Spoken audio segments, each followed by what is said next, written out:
Hello friends, welcome to Alok economics classes. Friends, जो आज का टॉपिक है वो है फ्रेंड्स क्लासिफिकेशन या टाइप्स ऑफ रिलेटेड गुड्स। तो चलिए फ्रेंड्स, इसको डिस्कस करते हैं और देख लेते हैं। तो पहला है फ्रेंड्स सब्स्टिट्यूट गुड्स। अब सब्स्टिट्यूट गुड क्या होता है, इसका डेफिनेशन देखिए, मैंने ब्रैकेट में लिखा हुआ। Substitute goods are those goods which satisfy the same type of demand. ये सेम टाइप ऑफ डिमांड को सेटिस्फाई करता है, which can be used in place of one another. इसको हम लोग किसी और चीज़ किसी और गुड्स के जगह पर यूज़ कर सकते हैं।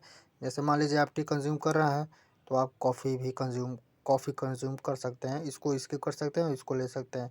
क्यों? क्योंकि आपका ये सेम टाइप का आपका जो डिमांड है वो सेटिस्फाई कर रहा है, या यूटिलिटी कह लीजिए उसको सेटिस्फाई कर रहा है। ठीक है friends,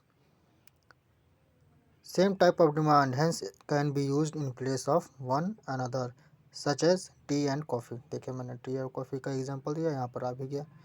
for example, if the price of coffee rises, many consumer will shift from the consumption of coffee to the consumption of tea because tea has now become relatively cheaper.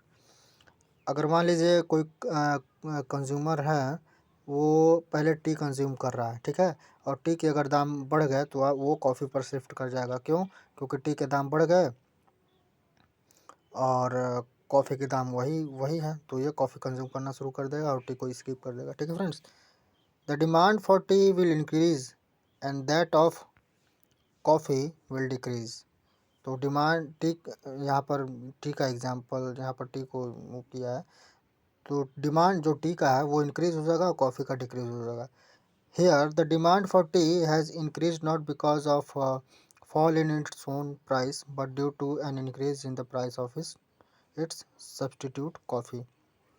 यहाँ पर T का demand क्यों बढ़ा है friends? क्योंकि coffee का जो दाम है वो बढ़ गया है। क्यों? क्योंकि ये सब्सटीट्यूट है। टी का जो प्राइस है, मान लीजिए टी का प्राइस है 10 रुपये और इसका भी प्राइस था 10 रुपये। ठीक है फ्रेंड्स, तब तो कोई बात नहीं था। लेकिन कॉफ़ी का प्राइस जैसे ही 15 रुपये हो गया, ठीक है, तो जो कॉफ़ी पीने वाले लोग थे वो टी पर आ जाएंगे, क्योंकि इसका दाम 5 रुपये बढ़ गया और इसका दाम वही का वही है, तो इसको लोग कंज्यूम करेंगे। ठीक है फ्रेंड्स, तो यही बेसिकली ये कहना चाहता है। ये देखिए फ्रेंड्स, ये सब्स्टिट्यूट गुड का ग्राफ है।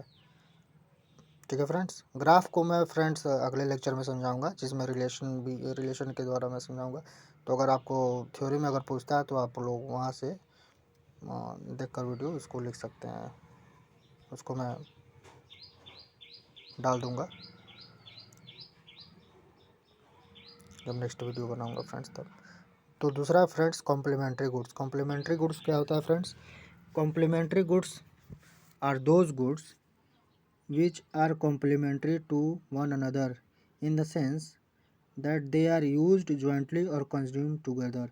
ये वो गुड्स होते हैं या फिर जॉइंटली यूज होते हैं या फिर कंज्यूम किए जाते हैं एक साथ। ठीक है फ्रेंड्स, एग्जांपल देखिए फ्रेंड्स, कार या पेट्रोल। अगर आपके पास कार है तो आपको पेट्रोल भी चाहिए ही चाहिए। ठीक है फ्रेंड्स, अगर आपके पास गैस है तो आपको स्टोव भी चाहिए, gas stove.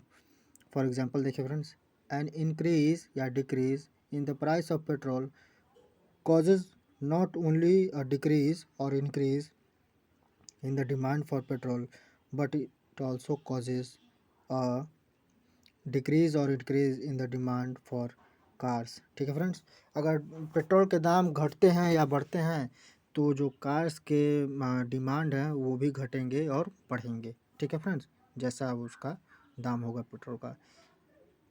Thus, in case of complementary goods, an increase in the price of one decreases the demand for other। ठीक है, अगर दूसरे का प्राइस अगर बढ़ गया तो उसका जो इफ़ेक्ट होगा वो तो दूसरे के गुड्स में डिमांड की कमी आ जाएगी। ठीक है फ्रेंड्स, तो ये कह रहा है, जैसे कि यहाँ पर एग्जांपल दिया पेट्रोल और कार का। पेट्रोल का दाम अगर बढ़ गया तो कार के जो डिमांड है वो थोड़ी बहुत कम हो जाएगी। ठीक है फ्रेंड्स, तो ये एक दूसरे को इफ़ेक्ट करते हैं फ्रेंड्स। ये देखिए फ्रेंड्स, ये आपका कॉम्प्लीमेंट्री गुड्स का ग्राफ है। इसका इन दोनों ग्राफ का मैं डिस्कशन अगले लेक्चर में करूँगा। जिसमें मैं पूरा अच्छे से इसको समझाऊंगा।